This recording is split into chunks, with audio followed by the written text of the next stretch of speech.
जैसे किसी सेप्टिक होता है, सेप्टिक के बाद में जिस प्रकार का दर्द होता है, यह अवस्था रक्तमोक्षण की होती है। जब पेशेंट कहता है कि इस तरह बर्निंग हो रहा है, आंख बंद करके लेफ्ट क्यूबाइटल से रक्तमोक्षण करो, अपेंडिसाइटिस से रक्तमोक्षण करो, प्लैंटर फैसेटिस से, साइनोवियल इंफ्यूजन है या काफ मसल में दर्द है, एंकल जॉइंट से रक्तमोक्षण करो, ऊर्ध्व जत्रुगत ट्राइजेमिनोनेराल्जिया है, माइग्रेन है या बर्निंग होता है, जुगुलर से रक्तमोक्षण करो। जहां चाहिए रक्तमोक्षण की अवस्था पहचानना सीखो। यदि हमारी अवस्था गलत होगी, वो होके क्या होगा, दर्द, धातु क्षयजन्य वात प्रकोप होगा, दर्द थोड़ा बढ़ेगा। ऐसा दर्द बढ़ता है तो उसका एंटीडोट भी हमारे पास होता है।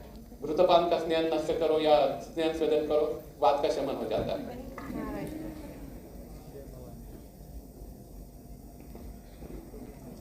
अभी कोई भी कर्म यदि वैद्य करता है तो उसके व्यापक को भी उस वैद्य को संभालते आना चाहिए।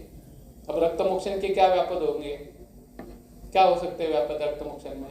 ज्यादा तो निकलते नहीं हम ब्लड, एक डॉक्टर किशन है अहमदाबाद में, डॉक्टर निमेश के साथ काम करता है ये।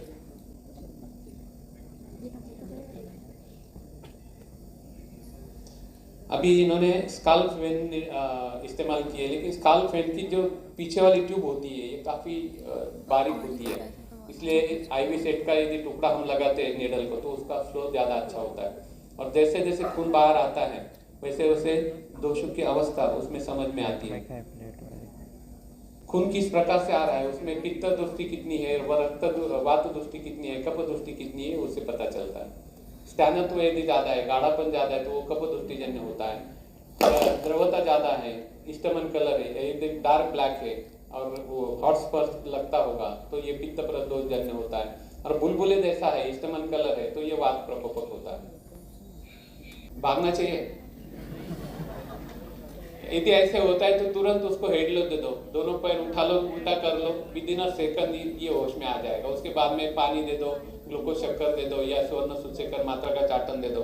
इसमें सिर्फ यही होता है कि हाइपोग्लाइसेमिक शॉक या वैसोवेगल आता है तो ये स्वर्ण सूचकर मात्रा सितोप्लाज्म ठीक होता है, या सिंपल डेक्स्ट्रोज 25% ग्लूकोज शक्कर भी पिलाते हो या ग्लूकोज शक्कर पक्का पानी देते हो तो भी पेशेंट ठीक हो जाता है। कई बार हम रक्तमोक्षण कर रहे हैं और उसका रिश्तेदार कोलैप्स हो जाता है तो ये छोड़ के उसको संभालना पड़ता है। इसलिए रक्तमोक्षण करते करते हमेशा रिश्तेदार जो है या जो खड़े स्टूडेंट्स है उनके एक्सप्रेशन भी नोट करते रहना चाहिए, नहीं तो ये सब छोड़ के उसको ही संभालना पड़ता है।